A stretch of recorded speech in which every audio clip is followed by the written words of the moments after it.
can live the life that you really want. Now, we've been doing a series on the 10 things I've learned from 2020 or were reminded of. And I think that's been going pretty well. And the end of the year is usually a time for reflection on what went right, what went wrong, what can we improve.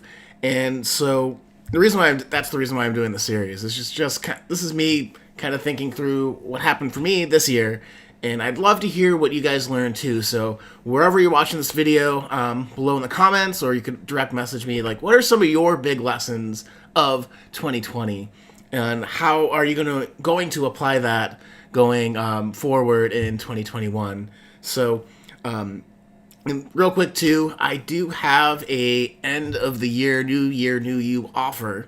And to qualify that, you have to go through the strategy session. So if you go to seanbutter.com/coaching or direct message me, I'll get you set up with the link where we can get you signed up for on January 16th. I'm doing a Fulfill Your New Year's Revolution, which is basically have a big transformative change with goals and a plan set for 4 different areas in your life. Your relationships, how do you build the relationships, build the support network that you really need. Your career, how are you advancing in your market or career? If you're an entrepreneur or professional, what's really going to matter and how can you make moves early on in the year to advance there. Your health. So as we live in a pandemic, everyone is realizing how important it is to be healthy. And if that's not on the calendar and planned with everything else, it's not going to happen. And then your general well-being, just how you feel day to day. So that'll be the focus of that 2-hour workshop on January 16th.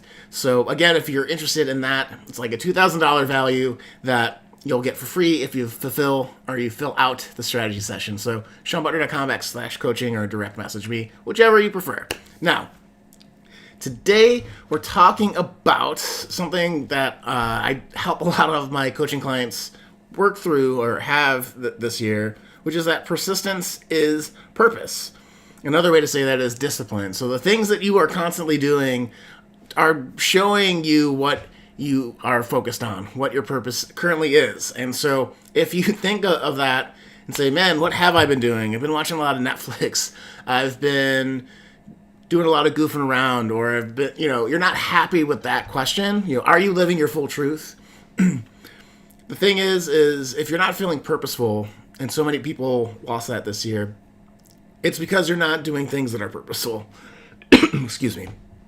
So having something that helps you wake up and say, okay, I can't wait to get at it. I know what I got to do. I know that it matters. There are people relying on me, either my family, my team, my community, my organization, the world at large. It could be anything from your kid to the world, anywhere in between. It doesn't have to be super big. It doesn't have to be that specifically small, but having that sense of service out there can really, really help you feel purposeful. So if this year you're like, man, I didn't really feel my purpose, I didn't really feel connected to the work that I do, to how I show up in the world, to the good that I'm putting into the world, ask yourself, why weren't you living your truth? Is it all the distractions got you off track? Is it you couldn't handle the stress, and so that guided you away from the things that were really meaningful, the things that you had planned this year for yourself? And I say that too because I know earlier this year I was completely off track, and if it wasn't for the things that I learned and talked about earlier, like setting habits for my work and health, we talked about how you just have to listen more to yourself even. When you have a bad day, how do you manage that bad day, that kind of stuff. And that, change defines your character. So with everything changing, you have to figure out new ways. You have to get back in the rhythm, back in the discipline, back into the right habits that make you feel purposeful during the day. So, all right, that's the video for today. I think for the rest of the week, I'll do this tomorrow. And then on Christmas Eve, this Thursday, I'll do 2 lessons so that we take a break on Friday for Christmas. So, because I want to spend time with my wife. So I'm just communicating that out. Again, if you are interested in making 2021 your best year, your transformational year, where you live into your best self, you're accomplishing your goals even quicker, go to SeanButler.com/coaching and fill out that application, because I only have 10 slots open for new coaching clients, and only so much time that I can actually do this free strategy session. So you want to make sure that you get your spot saved. So go to SeanButler.com/coaching, and I'll see you guys tomorrow. Take care.